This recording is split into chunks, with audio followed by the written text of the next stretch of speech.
প্রতিদিন।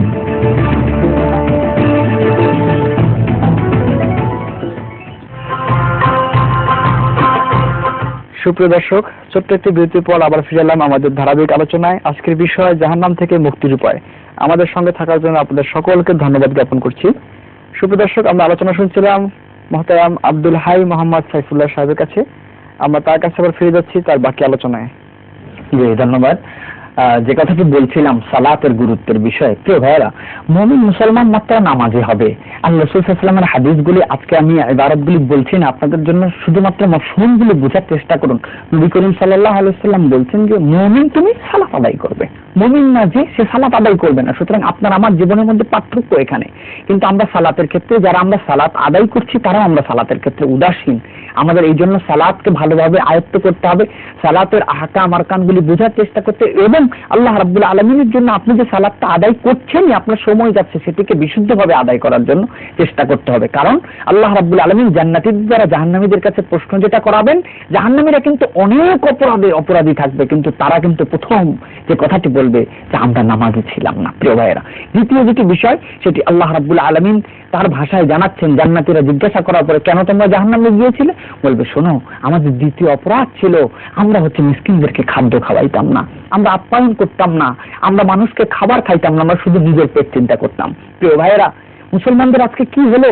আল্লাহ নবী বলছেন যে আমার প্রতি এত বেশি আমার প্রতিবেশীর ব্যাপারে বলা হচ্ছিল যে আমি ভাবলাম যে না জানি আল্লাহ রাব্বুল আলামিন আমার মিরাসি সম্পত্তির মধ্যে আমার প্রতিবেশীর হক ঢুকিয়ে দেন কিনা, এত বেশি তাগিদ এসেছে। কিন্তু আজকে একই বাড়িতে থাকে, একই ফ্ল্যাটে থাকে, কাছাকাছি রকম একটা প্লটে থাকে, কিন্তু পাশের বাড়ির বাসিন্দাকে সে চেনে না বছরের পর বছর। মুসলমানদের সাথে এই সম্পর্কগুলো আমরা দূরে চলে গিয়েছি। প্রিয় ভাইয়েরা, অপরকে আমরা আপ্যায়ন করি না, আমরা মিসকিনদেরকে খাদ্য দেই না, অথচ আল্লাহ রাব্বুল আলামিন বারবার আমাদেরকে বলছেন যে এই বিষয়ে তোমাদেরকে সতর্ক হতে হবে।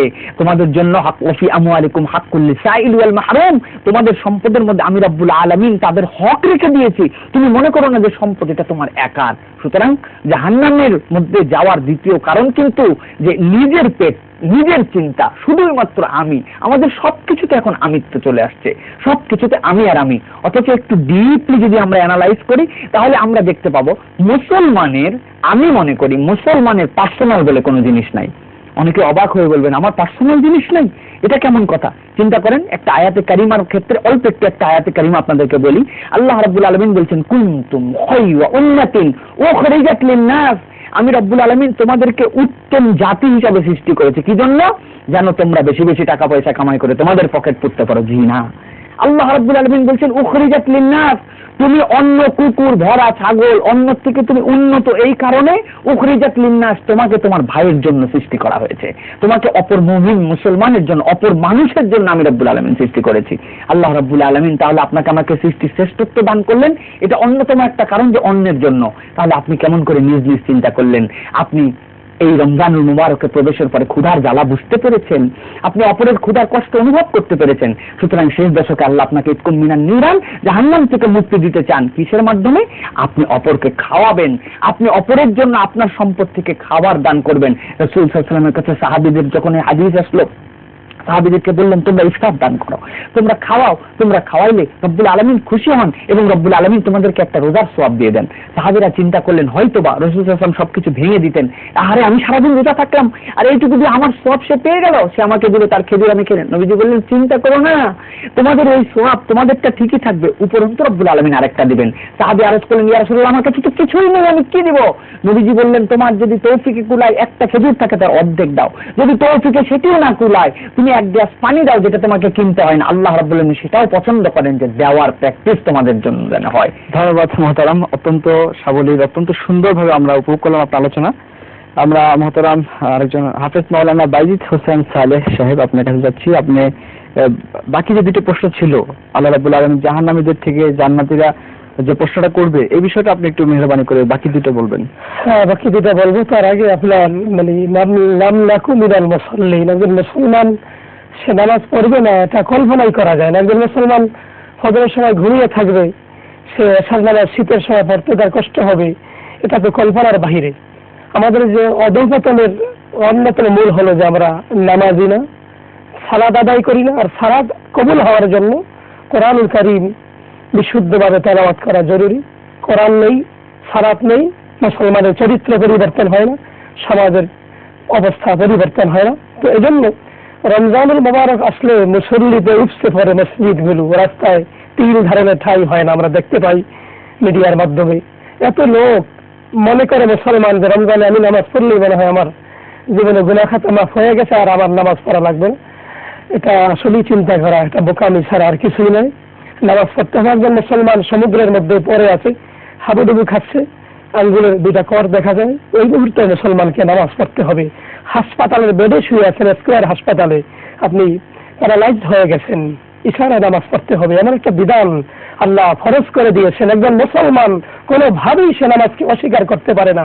নামাজ শুধু হুজুররা পড়বে, নামাজ শুধু মৌলবীরা পড়ে, মুফতি সাহেব, মুহাদ্দিস সাহেব পড়বে না, এই ধরনের চিন্তা ভাবনা অবান্তর। এজন্য জান্নাতীরা জিজ্ঞেস করবে, তুমি শিল্পপতি ছিলা, তুমি বড়লোক ছিলা, বাড়িওয়ালা ছিলা, তুমি নেতা ছিলা, তুমি জমিদার ছিলা, লাম নাকু মিনাল মুসাল্লিন, তুমি জাহান্নামে কেন গেলা? মা সালাকাকুম ফি সাকর, তুমি কেন জাহান্নামে গেলা? তখন বলবে আমি মুসল্লি ছিলাম না, নামাজি ছিলাম না। আবার মুসল্লি আছে, নামাজ পড়তে গেলে রুকু ঠিক মতো করে না, সেজদা দেয় না। আল্লাহ রাসূল বললেন, তোমরা কি জানো সাহাবীরা, মানে নামাজের মধ্যে চোর আছে। সাহাবীরা বললেন, নামাজ চোর আবার কি? আল্লাহ রাসূল বললেন, ঠিক মতো রুকু করে না, সেজদা করে না, এটা হলো সবচেয়ে বড় চোর। তো যাই হোক, আমরা নামাজ আমাদের পড়তে হবে একেবারে মৃত্যুর আগ পর্যন্ত। আজরাইল জান কবজ করার জন্য যখন আসবেন, তার আগ পর্যন্ত নামাজ পড়তে হবে। দ্বিতীয় যেই প্রশ্ন ছিল, আবার মাওলানা আব্দুল হাই ভাই বলেছেন, তৃতীয় ছিল ওয়াকুন্না নাখুদু মাআল খায়দিন, আল্লাহ সম্বন্ধে, রাসূল সম্পর্কে, কোরআন সম্পর্কে, হাদিস সম্পর্কে, আলেম ওলামা সম্পর্কে, দ্বীন সম্পর্কে একদল লোক উপহাস করে, ঠাট্টা বিদ্রুপ করে, মশকরা করে, তাদের সাথেও তারা ঠাট্টা মশকরা করতো, জেনে না বুঝে, ইচ্ছায় অনিচ্ছায় তালে পরে সে ঠাট্টা মশকরা করতো, ধর্মকে গালি দিত, দ্বীনকে গালি দিত, আলেম ওলামাকে গালি দিত, নবী রাসূলদেরকে গালি দিত। ওয়াকুন্না নাখুদু মাআল খায়দিন ওয়াকুন্না নুকাজ্জিবু বিয়াউমিদ্দিন। আর ওরা মনে করতো আখিরাত বলতে কিছু নেই, এটা দুনিয়াটা মস্ত বড়, খাও দাও ফুর্তি করো, এটা ভাবতো যে আখিরাত বলতে কিছু নেই, জাহান্নাম বলতে কিছু নেই, জান্নাত বলতে কিছু নেই, মরে যাবো তো সবকিছু শেষ, এটাই নয়। এজন্য এই যে কোরআনুল কারীমে জাহান্নামে যাওয়ার যে 4টি কথা আল্লাহ সুবহানাহু ওয়া তাআলা উল্লেখ করেছেন, নামাজ পড়তে হবে। জাহান্নাম থেকে মুক্তি পাওয়ার অন্যতম একটা মাধ্যম হলো নামাজ। মুসলমান নামাজ পড়বে না, এটা ভাবাই যায়। এজন্য আমরা নামাজ পড়বো। আর শেষ দশকে আমরা আল্লাহ রাব্বুল আলামিনের কাছে মানে যতগুলো আমল আল্লাহ রাসূল করেছেন, দান সদকা বেশি করেছেন, আমরা দান সদকা করব, আমরা গরিবকে খাওয়াবো, আমরা পাড়া প্রতিবেশীর খবর নেব, আত্মীয় স্বজনের হক আমরা আদায় করার জন্য চেষ্টা করব। বিশেষ করে আলেম ওলামা, তাদের সাথে আমরা একটা সুসম্পর্ক বজায় রাখার জন্য চেষ্টা করব। নিজে পারি না, কোরআন পড়তে জানি না, মা নেই, বাবা নেই, আলেমের কাছে গিয়ে বলতে পারি আমার আব্বার জন্য, আমার আম্মার জন্য একটু আপনি দোয়া করেন, দোয়া চাই। এই যে দোয়া, আজকে দোয়া সমাজ থেকে উঠে যাচ্ছে, দোয়ার ব্যাপারে মানুষকে নিরুৎসাহিত করা হচ্ছে। আল্লাহ রাসূল হাদিস শরীফে বলেছে, ইন্নাদ দুআ মিম্মা নাযালা ওয়া মিম্মা লাম ইয়ানজিল ফাআলাইকুম ইবাদাল্লাহ, তোমরা দোয়া করে, দোয়ার মাধ্যমে পূর্বের এবং পরের বিপদ আল্লাহ দূর করে দেন। দোয়ার মাধ্যমে ভাগ্য পরিবর্তন হয়, দোয়ার মাধ্যমে মর্যাদা বৃদ্ধি পায়, দোয়ার মাধ্যমে সম্মান বৃদ্ধি পায়, দোয়ার মাধ্যমে আল্লাহ সুবহানাহু ওয়া তাআলা বিপদ আপদ দূর করে দেন। নামাজের পরে দোয়া করব, তাহাজ্জুদ পরে দোয়া করব, নীরবে নিভৃতে বসে একান্ত মনে একাগ্র চিত্তে কায়মনা বাক্যে আল্লাহর কাছে আমরা দোয়া করি। ধন্যবাদ মুহতারাম, অত্যন্ত সুন্দরভাবে আপনি বিষয়টা আমাকে ফুটিয়ে দিলেন। মুহতারাম, আপনাদের কাছ থেকে অনেক সুন্দর সুন্দর আলোচনা আমরা পেলাম। আব্দুল হাই মোহাম্মদ সাইফুল্লাহ, আপনার কাছে অল্প সময়ের জন্য যাচ্ছি, আপনি খুব সংক্ষেপ করে আমাদেরকে জানাবেন যে আমাদেরকে এখন কি করা উচিত। এই শেষ দশকে আমরা এখন উপনীত হয়েছি, আমরা জানি না আমাদের ভাগ্যে কি আছে, আমরা কি জাহান্নাম থেকে মুক্তি পেলাম কি পেলাম না, এখন আমাদের এই মুহূর্তে কি করা উচিত এই বিষয়ে আপনি বলবেন। ধন্যবাদ। আমি সংক্ষিপ্তভাবে নবী করিম সাল্লাল্লাহু আলাইহি ওয়াসাল্লামের প্র্যাকটিসের কথাই আপনাদের কাছে বলবো। নবী করিম সাল্লাল্লাহু আলাইহি ওয়াসাল্লাম আমাদেরকে বারবার বলেছেন, যখন শেষ দশক নবী করিম সাল্লাল্লাহু আলাইহি ওয়াসাল্লামের সামনে উপনীত হতো, হাদিসের মধ্যে আছে নবী করিম সাল্লাল্লাহু আলাইহি ওয়াসাল্লাম এই দশকের মধ্যে বেকরার হয়ে যেতেন।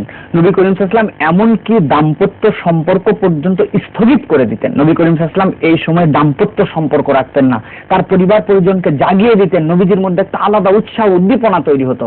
আমরা এখন চিন্তা করেছি অনেকেই লাইলাতুল কদরের রাত্রে, সেই দিন আমাদের 27 আমরা যেটা নাম দিয়েছি, এই দিনেই মোটামুটি আমরা তৈয়ার আছি আল্লাহর কাছে বলবো কিছু সময় হুজুরদের সাথে যে মসজিদে দোয়া করবো, মিলাদ মাহফিলে শরীক হবো, আমরা মনে হয় হাসিল হয়ে গেল। জি না, নবী করিম সাল্লাল্লাহু আলাইহি ওয়াসাল্লাম শেষ দশকের পুরা শেষ দশকের মধ্যে নবী করিম সাল্লাল্লাহু আলাইহি ওয়াসাল্লাম বেজর রজনীগুলাকে গুরুত্ব দিতে বলেছেন। বিশেষ করে শেষ 7 দিনের কথা নবী করিম সাল্লাল্লাহু আলাইহি ওয়াসাল্লাম বারবার বলেছেন এবং নবী করিম সাল্লাল্লাহু আলাইহি ওয়াসাল্লাম পরিবারদেরকে জাগিয়ে দিয়েছেন, দিয়ে নবী করিম সাল্লাল্লাহু আলাইহি ওয়াসাল্লামের বারবার জাহান্নাম থেকে মুক্তির জন্য দোয়া করেছেন। কোমরে গামছা বেঁধে তিনি কোমরে গামছা বেঁধে নামার মতো নবী করিম সাল্লাল্লাহু আলাইহি ওয়াসাল্লামের প্রস্তুতি ছিল। আয়েশা রাদিয়াল্লাহু তাআলা আনহা থেকে একটা সহিহ হাদিস আছে, মুসলিম শরীফ এবং বুখারী শরীফের মধ্যে, উভয় কিতাবের মধ্যে হাদিস আছে। নবী করিম সাল্লাল্লাহু আলাইহি ওয়াসাল্লামকে আয়েশা বললেন, ইয়া রাসূলুল্লাহ, যদি আমি পেয়েই যাই, আমি যদি লাইলাতুল কদর পেয়েই যাই, আমি রাব্বুল আলামিনের কাছে কি আরজি জানাবো? নবী করিম সাল্লাল্লাহু আলাইহি ওয়াসাল্লাম সুন্দর করে আয়েশা রাদিয়াল্লাহু তাআলাকে শিখিয়ে দিয়েছেন, আল্লাহুম্মা ইন্নাকা আফুউন তুহিব্বুল আফওয়া ফাআফু আন্না। আয় রব্বুল আলামিন, নিশ্চয়ই তুমি হচ্ছে দয়াদ্র, ক্ষমাশীল, ক্ষমা করাকে তুমি পছন্দ করো। হে রব, তুমি আমাকে ক্ষমা করে দাও। এই ক্ষমা নবী করিম সাল্লাল্লাহু আলাইহি ওয়াসাল্লাম ভিক্ষা করেছেন। নবী করিম সাল্লাল্লাহু আলাইহি ওয়াসাল্লামের আগের গুনাহ পরের গুনাহ মাফ, তিনি মাসুম, তিনি বেগুনাহ, তার জীবনে কোন ধরনের গুনাহ নাই, কোন ধরনের ভুল নাই। আল্লাহ রাব্বুল আলামিন তাকে এমন গাইডেন্স দিয়েছেন, সেই রাসূল বেকারার হয়ে গেছেন। কি জন্য? সাহাবীরা পর্যন্ত অবাক হলেন, নবীজি এরকম এত অস্থির কেন? নবী করিম সাল্লাল্লাহু আলাইহি ওয়াসাল্লাম বললেন, আমি কি আমার রবের শুকরগুজার বান্দা হব না? যে মানুষের আগের গুনাহ পরের গুনাহ মাফ, যার শাফাআত ছাড়া তিনি মাহি, তিনি শাফি, তাকে ছাড়া আমাদের চলবে না কোন রকম, সেই মানুষের অবস্থা আর তার উম্মত আমাদের আগা গোড়া সব গুনাহে পরিপূর্ণ, কিন্তু আমাদের অবস্থা দেখেন আমরা কি গাফেল হয়ে আছি। এই জন্য আমি বলবো, আল্লাহ রাব্বুল আলামিনের কাছে হার হালতে এখন ইস্তেগফারে হালতে থাকেন। আল্লাহ রাব্বুল আলামিনের জন্য শেষ রাত্রে একটু সময় দিয়ে তাহাজ্জুদ গুজার হয়ে কিয়ামুল লাইল করে আল্লাহর কাছে একটু আমরা ক্ষমা চাই। আল্লাহ রাব্বুল আলামিনের ওয়াস্তে গরীব মিসকিন আত্মীয় স্বজনের সাথে আমরা সুন্দরভাবে তাদেরকে একটু আপ্যায়ন করার, তাদের জন্য হাদিয়া তোহফা দেওয়ার চেষ্টা করি। চতুর্থ বিষয় যেটা আমাদের জন্য নিয়ামত, সেটি হচ্ছে যদি পিতা মাতাকে এখনো জীবিত থাকে, এই পিতা মাতার সন্তুষ্টিটা হাসিল করে নেন। আমি একটা টিপস দিব আপনাদের জন্য, যাদের পিতা মাতা বৃদ্ধ হয়ে গেছেন। আমরা জানি, আমরা যতই যে সামর্থ্যে থাকি, সন্তানরা খুশি হয়, আব্বু তোমার জন্য জামাটা এনেছি, মা ধরো তোমার জন্য শাড়িটা দিলাম, জুতোটা দিলাম। পিতা মাতাও আমাদের এমন, আমাদের বাঙালি যারা আমাদের কোনোদিন তারা প্রতিবাদ করবে না, খুশি হয়ে যায়। কিন্তু এই খুশির সাথে একটু মাত্রাটা বাড়ানোর জন্য একটা টিপস আপনাদের জন্য। ওই বৃদ্ধ পিতা মাতাকে আপনি যা দেন তাতেই সে খুশি হয়। আপনি এবার তাদেরকে একটু নিয়ে যান বাজারে, কষ্ট করে একটু নিয়ে যান, একটু তাদেরকে কষ্ট করে পরিবহনে করে আদর করে কোলে করে হলেও, আব্বু দেখো তো তোমার জন্য এই পাঞ্জাবিটা আমি পছন্দ করছি, তুমি নিবা। বিশ্বাস করে আপনার পিতা মাতার বুক আনন্দে থইথই হয়ে যাবে, যাহারে আমার সন্তান না আনলেও পারতো, যা দেয় তাতেই খুশি হয়। আজকে সাথে নিয়ে এসছে, জুতার দোকান নিয়ে যান, আব্বা দেখো তুমি জুতাটাকে নিবা, মা তুমি এই জুতাটা নাও। পিতা মাতাকে সাথে নিয়ে যান, একটু শপিং করেন তাদের সাথে থেকে, দেখবেন তাদের মনের খুশির মাত্রা বেড়ে যাবে। আর যার পিতা মাতা একবার খুশি, আপনার তকদির খুলে গেল, আপনার ক্ষমা পাওয়ার রাস্তা খুশি হয়ে গেল। কারণ আল্লাহ রাসূল আমিও 3 বার বলেছিলেন, তার মধ্যে 2টাই জড়িত এখানে। রমজান পাইলা কিন্তু তুমি নাজাত পাইলা না, পিতামাতা হায়াতে পাইলা, জাহান্নাম থেকে মুক্তি পেলে না। আপনি সেই দশকে পিতামাতাকেও পেয়েছেন, আপনার তো সৌভাগ্যবান কেউ নেই। একই সাথে 2টি সম্পদ হাসিল করতে হলে এই টপ, আমার মনে হয় এই আমি যে আপনাদের পরামর্শ দিলাম গ্রহণ করলে হয়তো পিতামাতা খুশি হবেন। আল্লাহ রাব্বুল আলামিন আমাদেরকে জাহান্নাম থেকে মুক্তির একটা ব্যবস্থা করেও দিতে পারেন। ধন্যবাদ মহতারাম, আপনাকে জাযাকাল্লাহ খায়ের। অত্যন্ত সুন্দরভাবে আপনি আমাদেরকে প্রাণবন্ত আলোচনা উপহার দিলেন। মহতারাম, আপনি আমাদের সাথে কিছু যোগ করেন এই বিষয়ের সাথে, যে এটা হলো আপনার খুব সংক্ষিপ্ত ভাবে আপনি কিছু বললেন। আপনি নিজে নামাজ পড়বো, নিজ সন্তানকে নামাজের জন্য তাকিদ দিব। বিশেষ করে আমাদের নামাজ কবুল হওয়ার জন্য কোরআন শরীফ বিশুদ্ধ হওয়া খুবই জরুরি। আজকে দুঃখের বিষয়, বাংলাদেশের মুসলমানদের মধ্যে 90% জন মুসলমান কোরআন শরীফ পড়তে পারে না বিশুদ্ধ। এটা খুবই দুঃখের বিষয়। নিজে কোরআন পড়বো, নিজ সন্তানদেরকে কোরআন তেলাওয়াতের প্রতি, নামাজের প্রতি আমরা উৎসাহিত করব, উদ্বুদ্ধ করব। কারণ আমার পরবর্তীতে আমার সন্তান যদি নেককার না হয়, ভালো না হয়, আমার মৃত্যুর পরে আমরা তাদের দোয়া পাবো না। এই জন্য সন্তানদের চরিত্রবান হিসাবে গড়ে তোলার জন্য পিতামাতার ভূমিকা রাখতে হবে, এবং সেটা রমজানুল মোবারক থেকে নিতে হবে। তাকওয়া অর্জনের মাস, আত্মশুদ্ধির মাস, কোরআন নাজিলের মাসে আমরা বেশি বেশি কোরআন তেলাওয়াত করব, কোরআনের আলোকে আমাদের জীবনকে আলোকিত করব। আল্লাহ রাব্বুল আলামিন তৌফিক দান করুন। ধন্যবাদ আপনাদের উভয়কে কষ্ট করে আমাদের স্টুডিওতে আসার জন্য। সুপ্রিয় দর্শক, আমরা অত্যন্ত প্রাণবন্ত আলোচনা শুনলাম। আজকের বিষয় ছিল জাহান্নাম থেকে মুক্তির উপায়। এই বিষয়ে আমরা বারবার একটি কথা ফিরে পেলাম, যে আসলে আমাদেরকে জাহান্নাম থেকে মুক্তি পেতে হলে যে আল্লাহ যে হুকুমগুলো দিয়েছেন, যে আদেশ করেছেন, সেগুলোকে মানতে হবে। যে নিষেধ করেছেন আল্লাহ হাবিব, যেগুলোকে আমাদেরকে জাহান্নাম থেকে বাঁচার যে বিষয়গুলো বলেছেন, সেগুলো আমাদের মেনে আমাদের আমল করতে হবে, তবেই আমরা মুক্তি পেতে পারি। বিশেষ করে এই শেষ দশকে আমরা ইতিকাফ করব, আমরা কিয়ামুল লাইল করব। বিশেষ করে আমরা আল্লাহর কাছে ইস্তেগফার করব, যে হাদিসটি রাসূল করিম সাল্লাল্লাহু আলাইহি ওয়াসাল্লাম শিখিয়েছেন, যে দোয়া শিখিয়েছেন, সেইভাবে আমরা দোয়া করব। আল্লাহ রাব্বুল আলামিন আমাদের করার তৌফিক দান করুক। প্রিয় শ্রোতা, আমরা বিদায় নিচ্ছি।